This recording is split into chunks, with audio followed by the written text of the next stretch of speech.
the topic that we have at, and this is also tied to this Students' Loan Act that was recently signed by the president. But before we even touch that first, if we are to look at the model Nigeria copied, that is one of the United States of America. So if we want to copy some of these things that they do, what are the things that we need to apply to our own education here to make sure that our education is up to standard? Not that we have students spending 4 to 5 years in school and then we have super graduates who only have theoretical knowledge of things that they learned in school, but no hands-on practical knowledge. So I'm going to be starting with my guest here in the studio. How do you think we could model our tertiary institutions in a way that they will be able to contribute to the GDP growth of the country? Okay, very, very, very good. First, let's even look at Nigerian GDP. Nigerian GDP year-on-year increased by 2.74% for 2023. Comparing to 3.4, and the quarter Q4 2023 increased by 3.46%. If you look at the total contribution to GDP, education is only contributing just about 2.0%, not up to 2.5%. That says that education is not contributing a lot to it, so that means there's a little bit of contribution of education to education. If we look at other countries, we have education contributing significantly far above that. Now let's also look at the total budget. Nigeria passed about 28.7 trillion for the year 2024. Of that, only 1.59 trillion is allocated to education. If we break down that 1.59 trillion allocation to education, we'll see that 1.036 trillion is allocated to personnel expenses, or payment of salaries and revenue expenditure. That's about 65%. About 5% is allocated for overhead. That's about 72 billion. Just about 481 billion is allocated for capital expenditure. That's about 30%. Now, if you take the total sum, about 1.59 divided by 28.7 trillion, we will see that the total contribution to education is very, very low. So that is not at par. UNESCO is recommending that at least the nation should have about 26% allocation to education. Let's look at some states in Nigeria. We are seeing that Oyo State, of the total budget of Oyo State, we are seeing about 15% allocation to education. We are also seeing about 32% for Enugu State when it comes to allocation to education. That's to say that Nigeria has little investment in education. Now, let's look at economic growth. Part of the contributions of economic growth. Cobb-Douglas equation of economic growth says that economic growth is driven by two major factors: labor productivity and technology. We can break down labor productivity into two other factors, that is capital or investment and labor. Now, Nigeria has a very good population. Over 97% of the Nigerian population are below the ages of 65, and we have like about 4.6% urbanization rate. That means we have a very good workforce that are able to contribute to the development. But one, we've seen that according to the budget and the resources allocated to education, we see that Nigeria is very, very low when compared to that. Technology investment too, we are not really at par with when it comes to evolving technology. Nigeria only comes in as a laggard, that is after things has already evolved into that space before we start beginning to come in. So I must commend the Nigerian universities for doing quite well to their reasonable extent. At least we've seen that when it comes to automobiles, I think University of Lagos partnered with a local company, Nord, to provide automobile vehicles, but it is just a clone. It is not a refined technology. Now, let's look at similar countries that have developed across the world and what really drove them to their development. A classical case is the case of China and India. In the 1700s, India has a more capital development or more economic growth development than China. But what happened to India? India, after the colonial period, the colonialism made India's development to slow down. If you look at Nigerian education, Nigeria is more or less borrowing in Western education. Nigeria's education is not indigenous, and that is part of the problem, because we need to, if the other guys do not do it, the other countries do not do it, those we're copying from will not be able to really craft out. So we have to go and take their own resources, what they've researched or what they've come up with, for us to be able to advance our own education. Is that the way to go? No, that's not the way to go. There are some other things we should reasonably consider, but I think what the government really needs to do is look at the right investment in education, the right investment in education, and also will also aid. Is it in the form of student loans? No, that's not the case. Let's look at even the GDP sector. The GDP is broken down into three major parts. We have services, agriculture, and industry. Services is contributing about 56.18% of the total share of the GDP. Agriculture is contributing about 25.18%, while industries is contributing just about 18.56%. When these people leave the schools, where are they going to? The services industries. How many percent of the Nigerian services are being exported abroad? So if you look at, people are looking for cheap labor everywhere. US is looking for cheap labor everywhere. They'll go to India, they'll go to China. How many of them are coming to Nigeria? What is the ease of doing business in Nigeria? So you cannot just say that you cannot say that the economy is going to develop if you don't invest appropriately within the labor. At least a good number of Nigerians are moving out. By the time they even got there, they say that they even have more certifications than those that they are even going to go and meet up there. Because in Nigeria, when you graduate with your BSc, you are under pressure to go for an MSc or take professional courses. I can count the number of professional courses that I've written. And when I see look at my take over at the end of it, I will say, oh gosh, what is the return on this investment?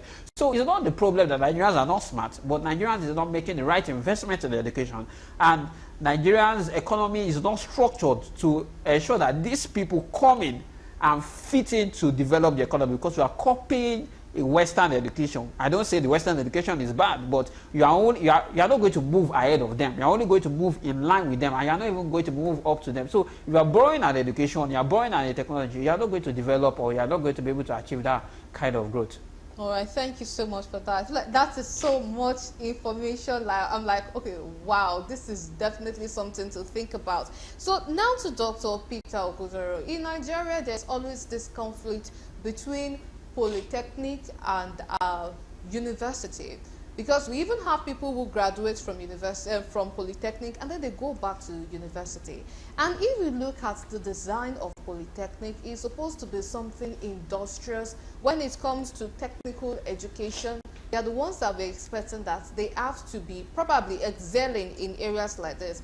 But we also have this discrimination of wages too, especially for people who graduate from polytechnic and people who graduate from university. So what do you think we need to do in this line? Is it that we have to separate some courses that should be meant for polytechnic and some that should be meant for university, so that we will not have this clash along the way? Well, the system was originally designed to operate the way you have presented it. Polytechnics are not supposed to compete with universities when it comes to theory production. Their business is supposed to produce technical manpower, hands-on people who take the knowledge that regular university products generate and use those things to create products and services that make life easy for the average person in the street. So they are not supposed to be competitors, but as the young man in the studio has rightly identified, the reason why we continue to debate whether polytechnic education is equal to university education or which one is better is the fact that the people who go through university polytechnic education successfully just discover suddenly, as they graduate, that there are no places to absorb them, because we are not, we haven't invested in creating factories where these people will use the skills they have acquired. They are skills-oriented people. They are people who want to use their hands to transform society. They are people who want to solve practical problems. By orientation, their business is not theory production. They are in a hurry to solve practical problems. But we make everybody want to, waste so much time trying to look at theories. Whereas there are people who, by flair, gift, and talent, those are the areas where they can consider as their forte. But the Nigerian education system is not designed as we have it now to recognize individual differences, to recognize that we are not all created the same, and that our gifts differ, and that we should be used in line, society should use us in line with our gifts and with the knowledge and skills that we have acquired. So what has happened in the case of Nigeria is the fact that, we have jumped some steps in terms of how society is developed. From hunting society, other societies moved to agrarian, level, from there to industrial society, from there to service, to knowledge, and to service, to knowledge, and to information. But what Nigeria has done is to move straight from agrarian, society to service society. As you heard the young man mention, the service sector is contributing more than 50% of Nigeria's GDP.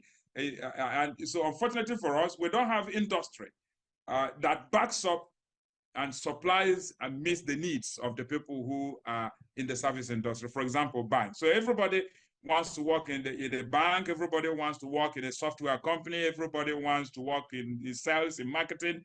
But the things we want to sell, the things we want to market, the things we want to promote are things that are all coming from the US, from India, from China, from Indonesia, and from Europe. We are not creating anything here. So we have remained consumers, and all our schooling is geared towards making us learn how to consume rather than how to create.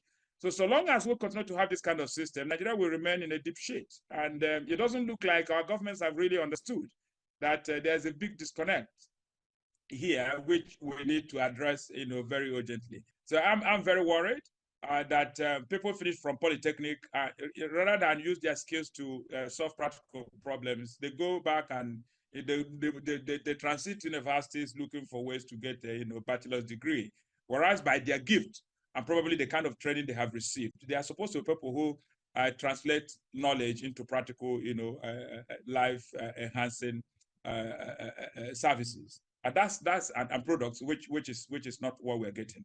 So we need to do something very urgently about our curriculum and about proper education. We don't have a career management system that makes our children know that we don't always have to, compete and be like other people in society. So if you have a master's in finance, you may hear that everybody wants to get a master's in finance, even when there are people who should actually be setting up auto mechanic workshops, and they can become multimillionaires just servicing other people's cars. That's not what we have. Everybody here, because we carry portfolios and move into Abuja, and we just make money pretending to be politicians making laws, and we don't see the effect of the laws these people are telling us they're making in Abuja. So my sister, Nigeria is a country that is in dire need of good thinkers, especially in the education system, and so that we can start dealing with these issues you are raising here. All right, thank you very much for that. And still on this topic that we're talking, especially when it comes to universities, the citadel of learning themselves, could it be structured in a way that while these students are still in school, they might also be doing work for universities, and then they'll be earning money? We have some universities in Nigeria that they are even very good when it comes to robotics. Just recently, University of Ilorin, one of their professors there, they turned eggshell into biodiesel, which is something that is quite impressive, And then, but most of these researches, they are just usually based in the university.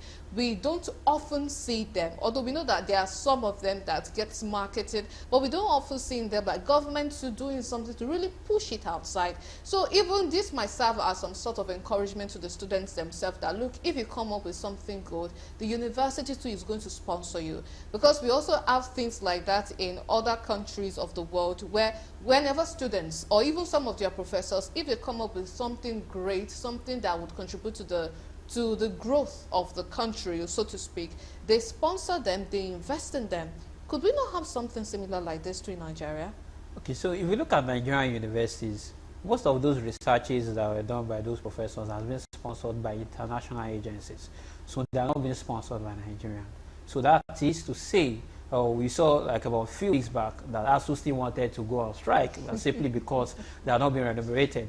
I studied mathematics education in school, but now I'm a finance expert. Why did I move from education to finance? Simply because my remuneration as an educator is not able to foot my bills in line with the increase in inflation and that. So it's not that it's totally bad. It's not. If you look at places like United States, if you look at civilized countries, their teachers earn more. There's an incentive for you to even go back to teach. In fact, when people are done with their career, they go back to give back what they've learned over the course of their career. Do we have that incentive in Nigeria? No. So one of the things is that remuneration or the right incentive for the educators is one thing that is very, very missing. Now, let's even take a practical look at the industry.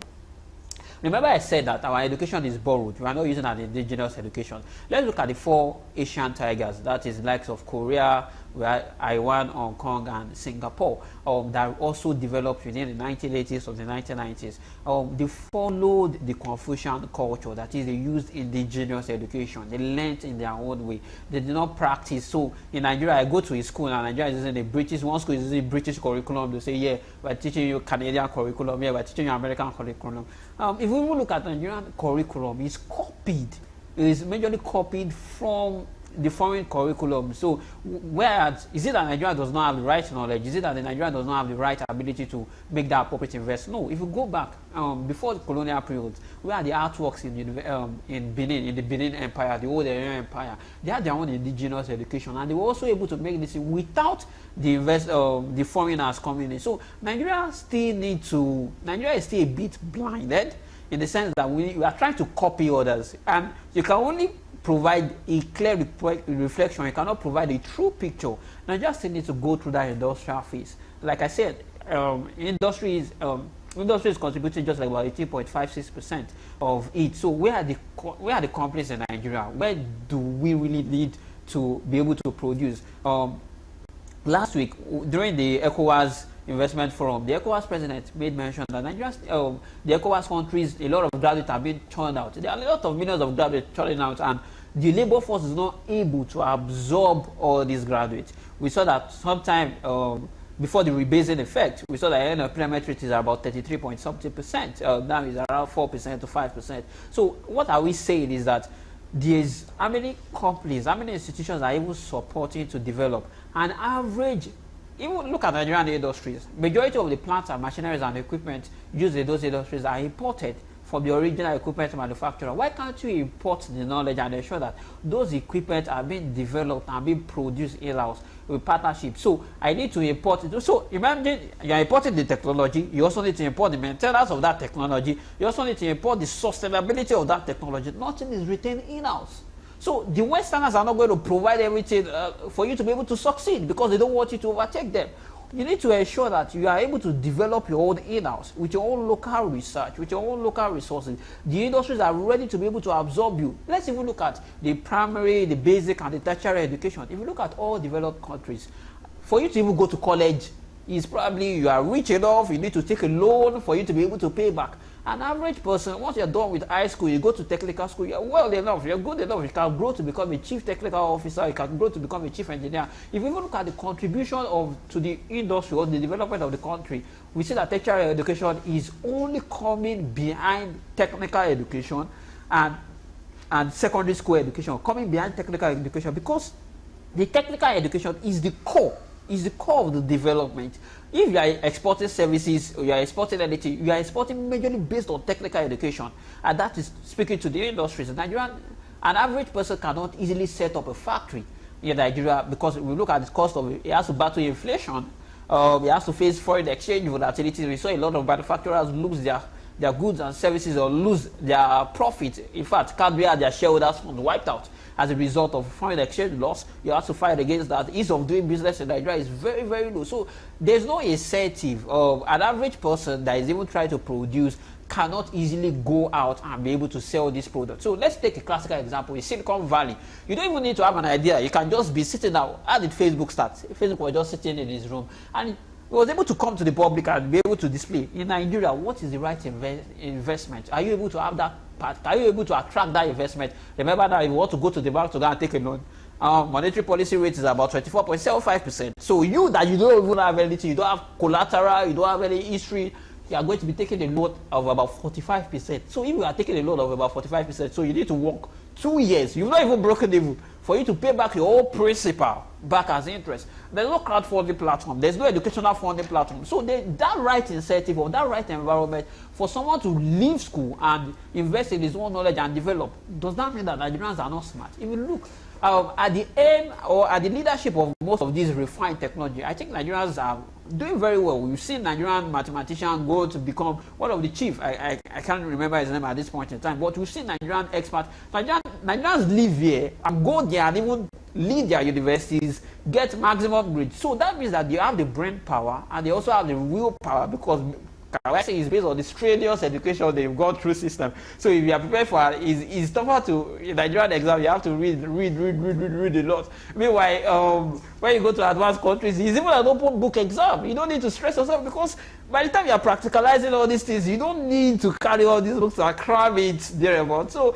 Nigerians have the cognitive power. So I don't doubt the Nigerians' cognitive power. An average Nigerian is smart enough to be able to do well, but the environment is not structured to ensure that we are able to contribute to capital productivity or labor productivity according to the Cobb-Douglas equation, simply because we don't have the right investment in the right sectors for you to be able to do that. So no matter what you do, the economy is not going to grow based on just labor alone. You need the right investment, and not investment. You need investment in the right places. You need to invest in infrastructure. You need to invest in power. You need to invest in energy. You need to invest so that people are able to go back to their farms and be able to take produce. Yeah, agriculture is doing quite well, but even look at during the Civil War, what really sustained the Nigerian economy was majorly agriculture. Where are the groundnut pyramids of Kalu? Where are the cocoa balls of Ibadan?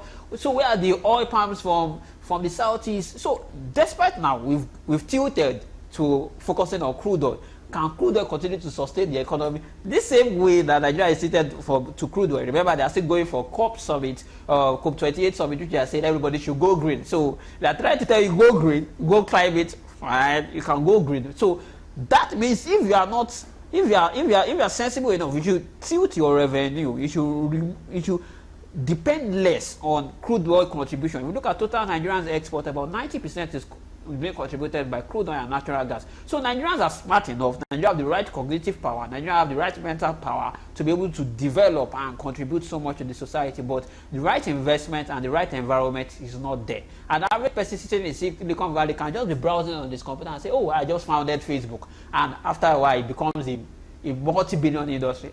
Nigeria that decides to try that, oh my God, is a sorry case. Yes, that is not something to think about right now. It is sort of depressing.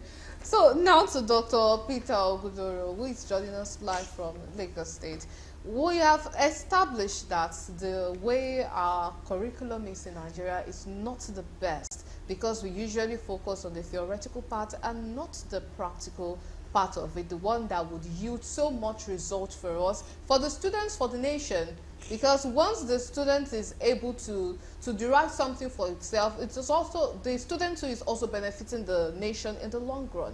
So how do we go about restructuring our curriculum to cater to our present day needs so that we may grow as a nation? Well, we must first put it on record that even the curriculum you have, we are not yet able to teach it well, to a level that children will understand what the government wants them to learn. Because the pedagogy, by that I mean the methodology, the approach we bring to bear on what we say and how we interact with children in the classroom, that methodology is decrepit, is anachronistic, it's far behind time. We are probably about 100 years behind time in terms of how we teach. So our teachers don't know how to teach.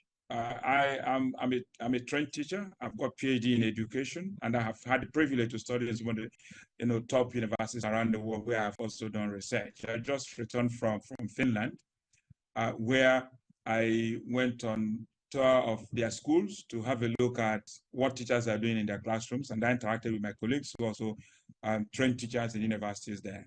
So what you find is that teachers have what we call teacher autonomy. In Nigeria, there is so much emphasis on imposing what we call lesson note and lesson plan on the teacher. So the teacher is told that this is what the government wants you to teach, and you must follow government's prescribed approach to deploy knowledge in the classroom. Meanwhile, that knowledge the government is asking you to deploy is actually no longer the knowledge that the child needs in the kind of society we live in, because it's not talking to the problems that the child sees every day. But we compare the child to cram those things, because we are more focused on passing exams and giving the child academic credentials, certificates that the child may never need. Because in the kind of world we live in now, employers and people who have problems that when you solve them, they give you money. They are focusing on who has the skills, the knowledge, the ability to solve my problems, and those are the kind of people they're looking for. So even if you haven't got certificate and you can solve their problems, they give you their jobs to do. And if you follow developments across the world, in America, for example, many of the top companies there, IBM, Google, they have got set up what they call their own universities.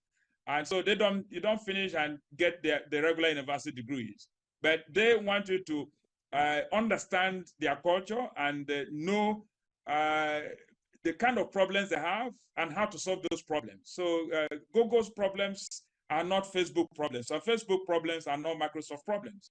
And so the world we live in now is a world where we have got to give teachers autonomy to focus more on the problems of the child and the problems of the society in which the child lives.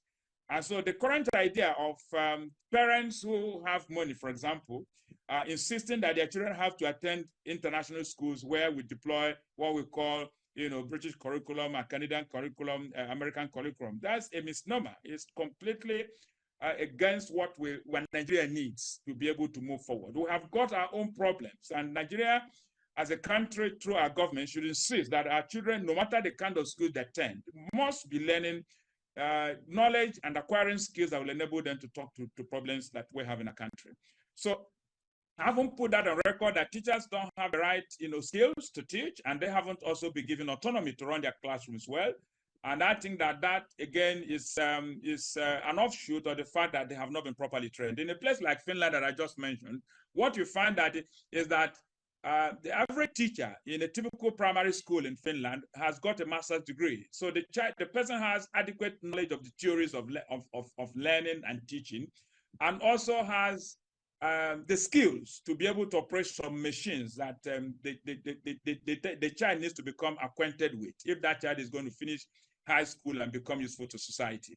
That is not what we find in Nigeria. The university education we have here, where most of our teachers are trained, is a system that over-glorifies certification, over-glorifies academic credentials, and then does not prioritize skills and resolution of practical problems that confront our society. More fundamentally, the reason why we are here is the fact that the people who are formulating the policies that have been imposed on the teacher who runs the classroom are people who themselves are not professional educators, really. They didn't study education. Their current Minister of Education is a lawyer. Maybe you didn't know that. He really. So, and many of the people who sit as directors in ministries of education across our country, whether at federal or at state levels, are people who have no business sitting in those kinds of offices. And so long as we continue to put round, square pegs and round holes, for that long we will continue to grapple with these kinds of challenges. So if you want to move forward, you have to first identify the right people who have the right skills, the right knowledge, the right awareness, and the right values, and the right motivation to want to stay in the education system and make a difference. The average teacher today doesn't want to be a teacher. Most of the people teaching mathematics in our schools are not trained mathematicians. I'm very glad to hear the young man in your studio telling us that he studied mathematics education. You can see we have lost him to industry. He's no longer teaching mathematics. And Nigeria is a country that lacks mathematicians. We haven't got enough for every 10 math teachers we need. Nigeria hasn't got more than 3. It's also a global challenge.